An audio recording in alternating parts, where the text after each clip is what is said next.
안녕하세요. 결혼 문턱에서 식겁하고 유턴해 다시 싱글로 돌아온 여자입니다. 결혼식장 문제 때문에 10개월가량 미뤄진 결혼. 그때는 그 상황이 답답하기도 했는데 이제 와서 보니 그렇게 미뤄진 게 조상이 도운 거구나 싶을 정도입니다. 그만큼 남편이나 남편 어머님에 대해서 식겁하는 일이 있었기 때문이죠. 남자친구와는 회사에서 친하게 지내던 언니의 소개로 만나게 되었습니다. 제가 남자친구도 없이 외로워 보인다고 소개를 해준다고 했어요. 저도 그때 좀 외롭기도 했기에 가벼운 마음으로 소개를 받았습니다. 그 남자는 성격이 남자답고 적극적인 사람이었어요. 제가 좋다고 저에게도 몹시 적극적으로 대시를 했었죠. 저는 처음에는 작은 호감 정도였지만 그 남자의 적극적인 태도에 마음의 문을 열게 되었습니다. 그렇게 3년 정도 사귀게 되었어요. 그 남자는 빨리 결혼을 하고 싶어 했습니다. 저는 아직 나이도 어리고 좀 천천히 생각해보자 했지만 남자친구는 적극적으로 결혼을 하자고 밀어붙였어요. 저도 그 남자가 좋았고 또 시기의 차이지 결혼은 결국 그 남자랑 해야겠다는 생각은 있었기에 결국 프로포즈도 승낙했습니다. 그렇게 저와 남자친구는 양가 상견례까지 다 마쳤어요. 그런데 결혼식장을 예약하던 도중 생각지도 못하게 결혼을 미뤄야 되는 일이 생기게 되었습니다. 저나 남자친구가 원했던 예식장이 그 해에는 예약이 다 차 있는 바람에 어쩔 수 없이 내년으로 미루게 된 거였죠. 그 남자와 제가 사는 지역은 좀 작은 지역이다 보니 예식장 자체가 많지가 않았어요. 특히나 괜찮은 예식장은 더더욱 몇 개 없었죠. 아무리 그래도 일생에 한 번 있는 결혼식인데 인기 없고 초라한 곳에서 하고 싶지는 않았습니다. 게다가 둘 다 연고가 여기 있는데 결혼식장을 다른 지역으로 잡을 수도 없는 노릇이고요. 남자친구는 그 예식장이 안 되면 다른 데라도 예약해서 빨리 진행했으면 했지만 저는 그렇게 하고 싶지는 않았고 또 저희 부모님도 급할 것도 없는데 천천히 하라고 하셨어요. 사실 제가 20대여서 결혼하기엔 조금 이른 나이이기도 했거든요. 게다가 제가 외동딸이다 보니 저희 부모님은 제가 너무 빨리 결혼을 해버리는 게 아쉽다고 하셨어요. 당장 결혼을 서둘러야 될 중대한 이유가 있는 것도 아닌데 차라리 결혼은 좀 미루고 원하는 예식장에서 하는 게 낫겠다고 하신 거죠. 저희 부모님 뜻도 그렇고 제 뜻도 그래서 결국 결혼식은 10개월 뒤에 하기로 결정이 되었습니다. 남자친구와 남자친구 어머님은 그 결정을 아쉬워했고 할 거면 그냥 하지 왜 미뤄야 되냐고 궁시렁대기도 했지만 결혼을 혼자 하는 것도 아니다 보니 결국 그렇게 하기로 했습니다. 그런데요, 정작 결혼식 날짜는 늦춰졌지만 집은 그보다 훨씬 빨리 구하게 되었습니다. 남친은 전세보다는 매매로 신혼집을 구하고 싶어 했어요. 그 과정에서 저보고 대출을 위해 혼인신고 먼저 하자고도 했죠. 신혼부부 우대금리가 좋다고 혼인신고를 먼저 해서 혜택을 받자는 거였습니다. 남자친구가 적극적으로 얘기하기도 했고 또 이자 조건이 신혼부부일 경우에 훨씬 좋다고 하니까 저도 어느 정도 설득이 됐죠. 그래서 어차피 결혼할 생각이었기에 혼인신고만 미리 하면 되겠다 생각했습니다. 그래서 저희 부모님께도 말씀을 드렸어요. 결혼식 전에 먼저 혼인신고부터 하겠다. 그래야 대출이자 혜택을 받을 수 있다라고요. 그런데 저희 부모님은 제 말을 듣고 먼저 혼인신고하는 건 안 된다고 반대하시더라고요. 결혼식 하려면 10개월이 더 남았는데 무슨 혼인신고 먼저 하느냐고 하시면서요. 요즘 사람들은 오히려 결혼하고서도 1, 2년 정도는 더 살아보고 혼인신고하는 경우가 많은데 결혼식 올리기도 전에 먼저 하는 건 좀 아니라고 하셨습니다. 게다가 그게 무리한 매매 대출 때문에 그런 거면 더더욱 안 된다고 하셨어요. 저희 부모님은 초반에는 전세로 좀 살다가 나중에 매매를 했으면 하셨거든요. 물론 그때 당시에 저는 저희 부모님을 이해할 수가 없었죠. 어차피 남자친구와 결혼을 약속한 사이인데 혼인신고 그까짓 거 먼저 좀 하면 어떤가 싶었거든요. 하지만 지금 생각해보면 그때 부모님 말씀 듣고 혼인신고 먼저 안 하길 참 다행인 것 같아요. 이제 와서 생각해보면 혼인신고 그까짓 거가 아니었던 것 같습니다. 서류가 남는 이혼과 그냥 서로 안 맞아서 그만하는 파혼은 엄밀히 다른 거니까요. 이래서 어른들 말을 들으면 자다가도 떡이 생긴다고 하는 것 같기도 하고요. 하여튼 저는 부모님이 완강하게 안 된다고 하셔서 남자친구에게도 그대로 전했습니다. 혼인신고를 먼저 하는 건 안 되겠다고요. 남친은 신혼부부 금리가 훨씬 싼데 왜 무작정 안 된다고 하시는 거냐며 너네 부모님은 왜 맨날 당신들 마음대로만 하시려고 하는 거냐며 화를 내고 열을 내더라고요. 저희 부모님도 다 생각이 있으셔서 그러신 건데 남친은 자기 원하는 대로 안 해준다고 화를 많이 냈죠. 게다가 저한테 그런 부모님께는 말하지 말고 몰래 가서 우리끼리 하면 안 되느냐는 소리도 했습니다. 엄마 아빠 속이고 그렇게 하고 싶지 않아. 그리고 우리 부모님 말 맞다나 집은 좀 천천히 구해도 되지 않아? 아직 결혼 날짜도 많이 남았는데 뭘 그렇게 급하게 집을 구해. 당장 들어가서 살 수 있는 것도 아닌데. 그리고 나는 전세로 하는 것도 나쁘지 않아. 난 전세로는 절대 안 해. 무조건 살 거야. 왜? 부동산이라는 게 어떻게 될 줄 알고 싸고 좋은 매물이 나왔을 때 빠르게 잡아야 된다니까? 남친의 생각으론 집값이 계속 이렇게 오르는데 좋은 급매물이 나왔을 때 하루라도 빨리 사는 게 이득이라고 했습니다. 내년 결혼할 때쯤에 맞춰서 사면 그때는 더 집값이 올라서 지금 예산으로는 집을 못 살 수도 있다고 하면서요. 남친 말도 일리는 있다고 생각했습니다. 그때가 한창 부동산이 폭등하듯이 오를 때였거든요. 반년이 다르게 억소리가 달라질 정도로 부동산 시세가 달라지던 때였다 보니 남친도 뭔가 마음이 조급해진 것 같았습니다. 하지만 저는 혼인신고 먼저 하는 건 안 되겠다고 했고 결국 남자친구는 본인 가진 돈에 본인 명의로 대출을 받아서 집을 사게 되었어요. 집을 사는 과정에서도 저랑 좀 부딪혔죠. 남친이 샀던 그 집이 시세보다 좀 저렴했던 건 맞는데 저렴한 이유가 있었습니다. 바로 1층이었기 때문이죠. 같은 아파트, 같은 라인이라도 1층과 고층의 시세 차이는 몇 천만 원 훌쩍 넘을 정도였는데요. 남친은 1층이 가격도 싸고 층간소음 걱정도 덜하다며 1층 매물로 계약을 했습니다. 저는 이왕이면 위층으로 살고 싶었지만 집을 구하는 건 전적으로 남친이 결정했기에 결국 그 집으로 하게 되었어요. 톡 까놓고 저는 그 집이 그렇게 마음에 들지는 않았습니다. 1층인 건 둘째치고 위치가 저희 친정이나 제가 다니는 회사에서도 꽤 멀었거든요. 이제 와서 생각해보면 저를 배려해주고 생각해줬으면 그 동네로 집은 구하면 안 됐습니다. 본인 회사와 시댁에서는 가깝지만 저희 회사에서는 상당히 먼 거리였거든요. 하지만 남자친구는 본인이 돈을 대는 거고 집도 해오는 거니까 결정권도 전부 본인에게 있다고 했어요. 그렇게 말을 하니 저도 알아서 하라고 해버렸고요. 다만 결혼하고 나면 은행 대출금은 같이 벌어서 갚자고 하더라고요. 어쨌든 남자친구는 그 집을 급하게 샀고 10개월 뒤에 우리가 들어가서 신혼집으로 써야 했기에 따로 세를 주거나 할 순 없었습니다. 한마디로 10개월 정도는 빈집처럼 내버려 둬야 하는 상황이었던 거죠. 그러자 남자친구는 자기가 들어와서 먼저 살까 하더라고요. 그때 남친은 어머님과 둘이서 살고 있었습니다. 남친의 부모님은 남친이 어렸을 때 이혼하셨다 했습니다. 아버지는 그때 다른 살림 차려서 나가셨다는데 그 이후로는 아예 인연 끊고 살았고 나중에는 남친네가 먼저 이사까지 가버려서 아버지 소식은 모르고 산다고 하더라고요. 그래서 남친은 어머님과 둘이서 살았는데요.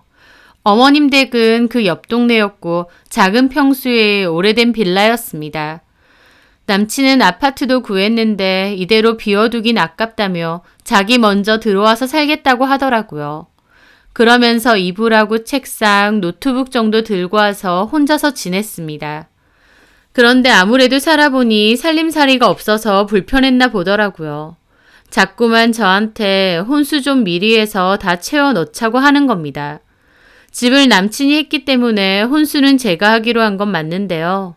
솔직히 제 입장에선 결혼 전에 새 가구, 새 가전 싹 넣어서 살고 싶었습니다. 남친이 10개월가량 쓰게 되면 헌 제품들 되는 건데 그렇게 하고 싶지는 않았어요. 당장 저는 쓰지도 않을 가구와 가전들을 먼저 넣는다는 것도 내키지 않았고요. 게다가 친정 부모님이 결혼 전 동거는 안 된다고 못을 박은 상황이었기에 제가 먼저 들어가서 살 수도 없었습니다. 역시나 친정 부모님도 바로 결혼해서 살 것도 아닌데 무슨 혼수를 벌써 해달라느냐고 하셨죠. 저도 내키는 건 아니었지만 제 입장에선 그렇다고 마냥 거절할 수도 없었습니다.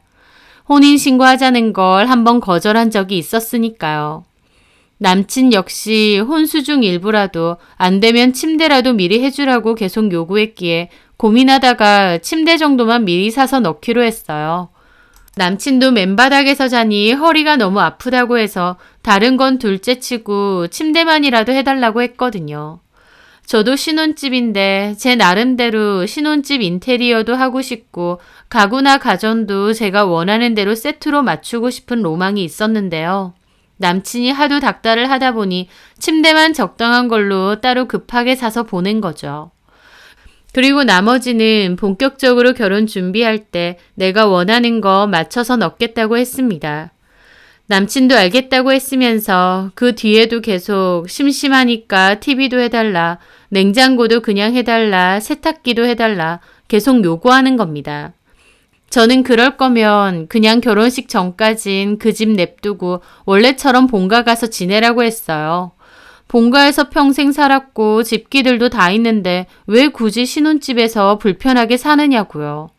이왕 혼수를 사려고 해도 한 번 살 때 다 같이 세트로 맞춰서 넣는 게 이쁘지 그렇게 하나하나 따로 들어가는 건 저도 원하지 않는다고 했어요. 그랬더니 남친이 혼수는 네가 하기로 했으면 그냥 하면 되지. 날짜가 뭐가 중요한데. 내가 그거 뭐 팔아먹기라도 하냐? 라며 버럭 화를 내는 겁니다. 기분이라는 게 있잖아. 결혼해서 새 가전 새 가구로 신혼살림 시작하고 싶지 자기가 실컷 쓰던 걸로 하고 싶지 않다고. 그리고 살림도 없어서 불편하다면서 굳이 왜 거기서 사느냐고. 다시 본가로 가면 될 문제잖아. 너 같으면 30평 아파트 있다가 18평 오래된 빌라로 다시 들어가고 싶겠냐? 남친은 본가가 좁고 오래돼서 싫다고 다시 돌아가서 살기 싫다고 하더라고요. 저도 남친네 본가에 인사드릴 겸 가본 적이 있는데 집도 좁은 데다 쌓인 물건들은 많아서 답답한 느낌이 들기는 합니다. 그렇다 보니 남친도 본가로 다시 들어가고 싶지는 않았던 거죠. 그 뒤로도 저에게 다른 가전도 넣어달라고 계속 요구했지만 저는 나중에 할 거라고 싫다고 거절했습니다. 신혼집을 자기가 해가는 거라고 위치고 층수고 다 자기 마음대로 결정했으면 혼수는 제가 해가는 거니까 제 마음대로 해도 되는 거 아닌가요? 그런데도 남친은 저보고 앞뒤 꽉 막히고 이기적이라고 화를 내더군요. 결혼 준비를 하다 보면 정말 많이 싸운다는데 그 말이 뭔 말인지 알겠더라고요. 성격도 잘 맞고 결혼 상대로도 좋다고 생각했는데 막상 그런 일로 사사건건 부딪히다 보니 끝도 없는 겁니다. 싸우는 일이 잦아지니까 너무 스트레스도 심했어요. 본격적인 결혼 준비는 시작도 안 했는데 싸우고 스트레스만 진탕 받고 있었던 거죠.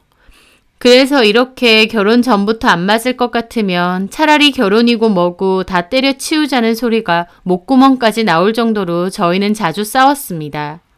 지금 생각해보면 그 정도로 의견이 안 맞고 부딪히는 관계라면 결혼을 안 하는 게 맞는 것 같습니다.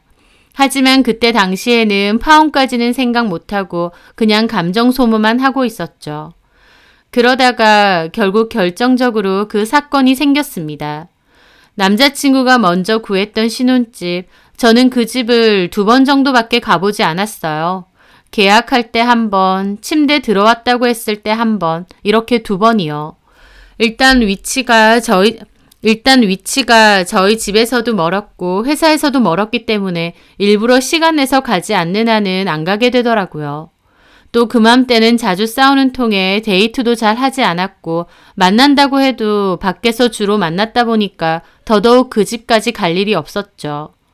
남친은 그때까지도 저한테 혼수 빨리 넣어달라고 요구를 하고 있었고 그걸로 저랑 싸우고 있던 상황이에요. 그렇게 한 번은 심하게 싸운 뒤로는 이틀 넘게 연락도 하지 않았습니다. 그동안 저도 마음이 편하지는 않았죠.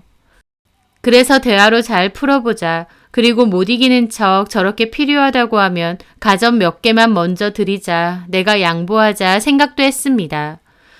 제가 먼저 화해하자고 손을 내밀어야겠다 싶어서 일부러 퇴근길에 남친에게는 따로 연락 없이 서프라이즈로 신혼집을 가게 되었어요. 남친 좋아하는 음식이랑 맥주도 사들고요. 저희 회사에서도 거리가 꽤 되기 때문에 가는 시간도 좀 걸렸는데요. 아마 남친도 그 정도쯤엔 퇴근해서 집에 있겠거니 싶더라고요. 그렇게 집 앞에 도착했고 저는 남친이 전에 알려주었던 비밀번호를 눌렀습니다. 그렇게 문을 열려는데 갑자기 안에서 형진이 왔니?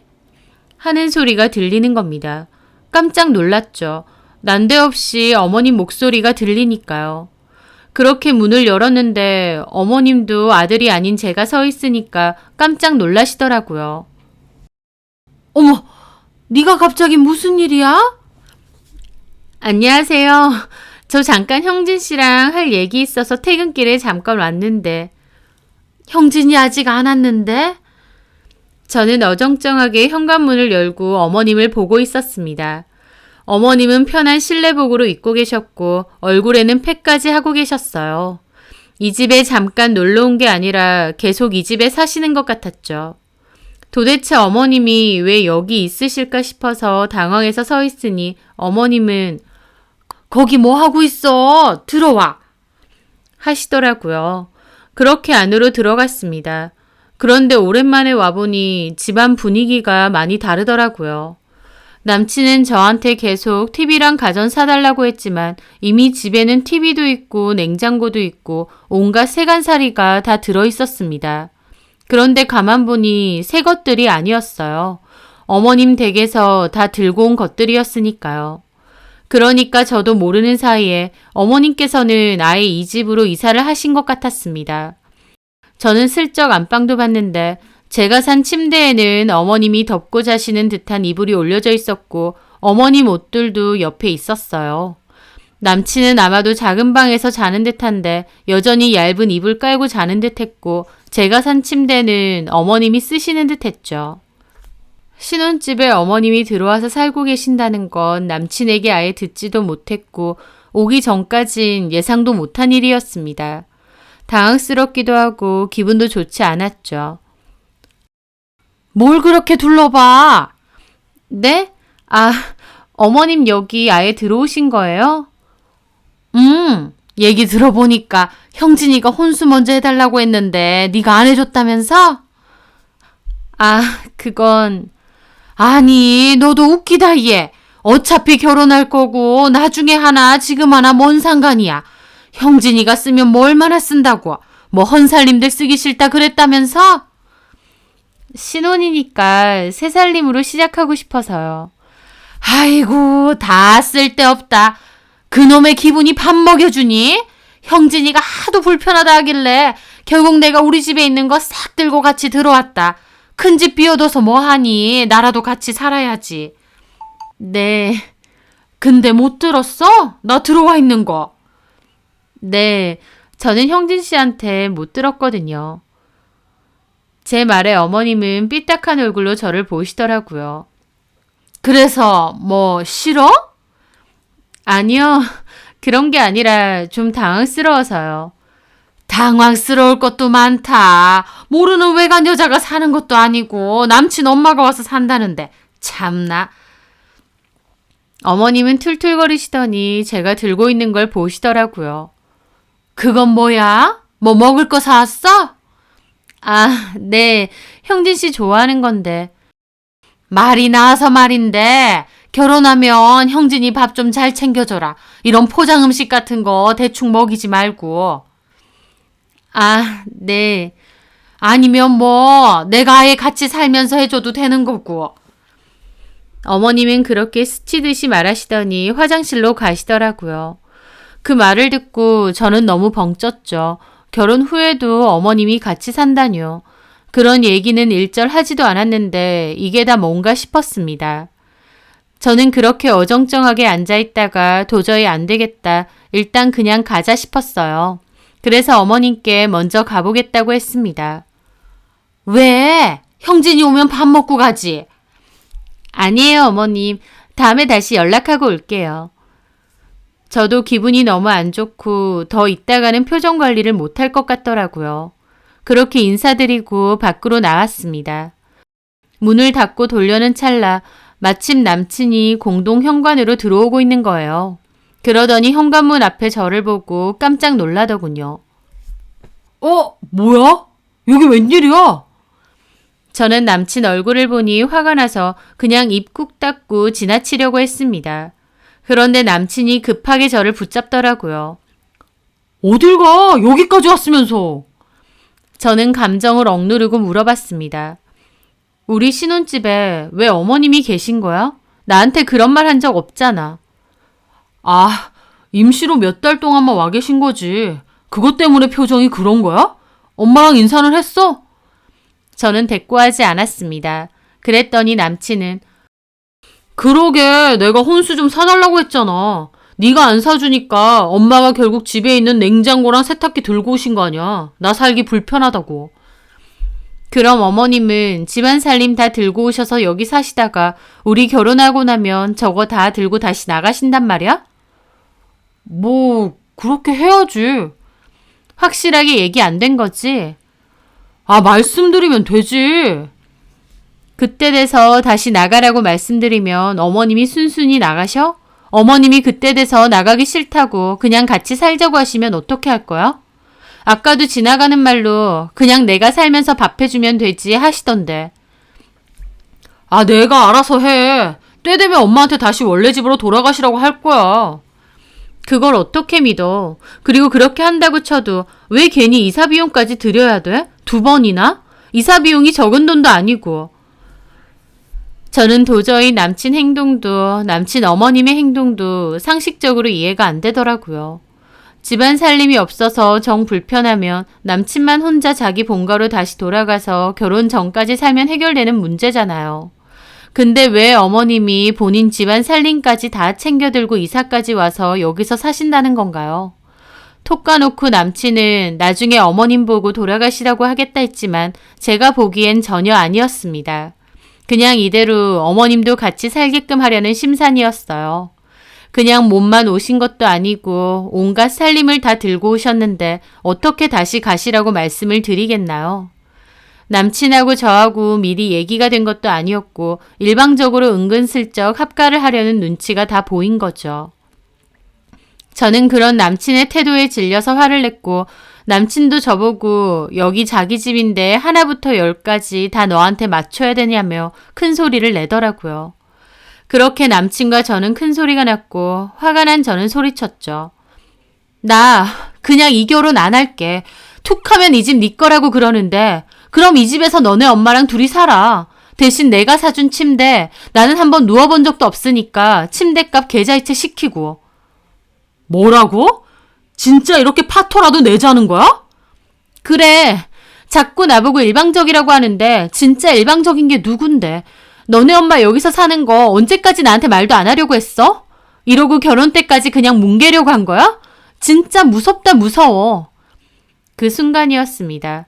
갑자기 남친네 집 현관문이 확 열리더니 남친 어머니가 황소처럼 달려나오시는 거예요. 아마 저희 싸우는 걸 현관문 앞에서 다 엿듣고 있으셨던 모양이었죠. 문이 열리자마자 갑자기 어머님이 확 달려나오시니까 그 순간 저도 너무 놀라서 몸이 확 굳었는데 어머님은 뛰쳐나오시자마자 있는 힘껏 제 뺨을 확 내려치시는 겁니다. 얼마나 세게 맞았는지 그 바람에 저 확 넘어지기까지 했어요. 어머님은 흥분하셔서 소리를 고래고래 지르셨죠. 이게 말이면 단 줄 아나? 야, 내가 남이야? 어차피 결혼하면 네 시어머니 될 사람 아니야. 그래서 같이 좀 살았기로서니 사람을 뭘로 취급하는 거야? 그리고 여기가 니네 집이야? 여기 내 아들 집이야. 네가 뭔데 나를 군식구 취급하는데? 분에 못 이겨 펄쩍펄쩍 뛰시면서 고래고래 소리를 지르시는 겁니다. 게다가 흥분해서 또 저를 때리려고 달려드는 겁니다. 저 뺨 맞은 게 아픈 건 둘째치고 그 순간 너무 무섭더라고요. 그 자리에 있다가 머리채 다 뜯길 것 같고 무슨 일을 당할지 모르겠다 싶은 겁니다. 남친도 급하게 자기 어머님을 말렸고 저도 너무 공포감에 휩싸여서 제 가방 챙겨 들고 정신없이 그곳을 도망쳐 나왔습니다. 등 뒤로 어머님 욕하면서 거기 못 서냐고 소리 지르는 게 다 들리고 금방이라도 쫓아와서 제 머리채 잡을 것 같아서 달리면서도 다리가 미친 듯이 떨리더라고요. 살면서 누군가한테 뺨 맞고 폭행당한 것도 처음이고 남친 어머니가 금방이라도 쫓아와 저를 잡을 것 같아서 너무 공포스럽고 무서운 겁니다. 그렇게 미친 듯이 도망치다가 길바닥에서 넘어지기까지 했죠. 하지만 일단 그 근방을 벗어나자 싶어서 아픈 다리 이끌고 아파트 밖 큰 길가까지 달려나왔습니다. 그리고 겨우 택시 잡고 올라탔죠. 택시를 타고 보니 그제야 조금 진정이 되는지 눈물이 막 나려는 겁니다. 택시 기사 아저씨도 괜찮느냐, 무슨 일 있었느냐 하시면서 놀라시고요. 저는 괜찮다고 울면서 저희 집 주소 알려드렸죠.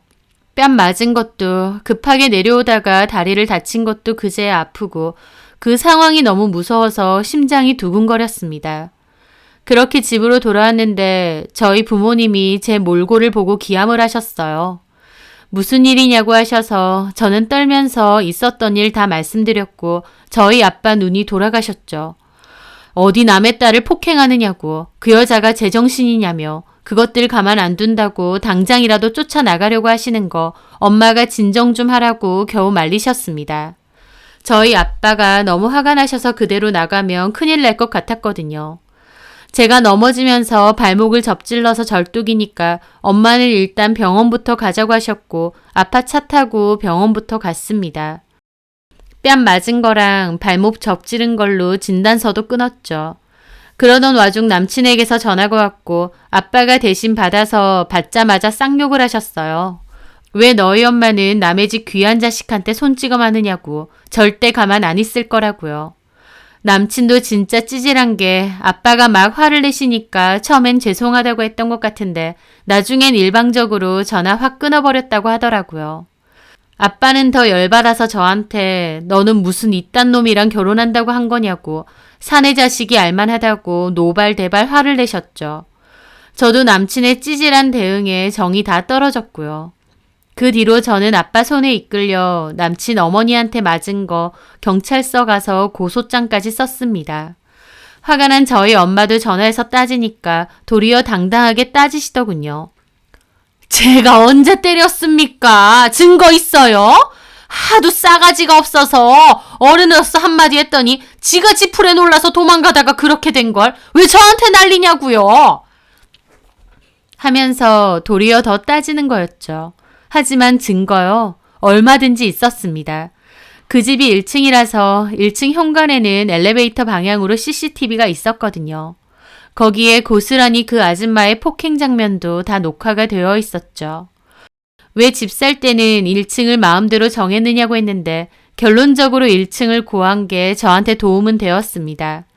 그렇게 증거까지 빼도 박도 못하게 있으니 남친 어머니도 조사받으러 경찰서 가고 남친은 저에게 전화해선 합의 좀 해달라고 부탁하더라고요.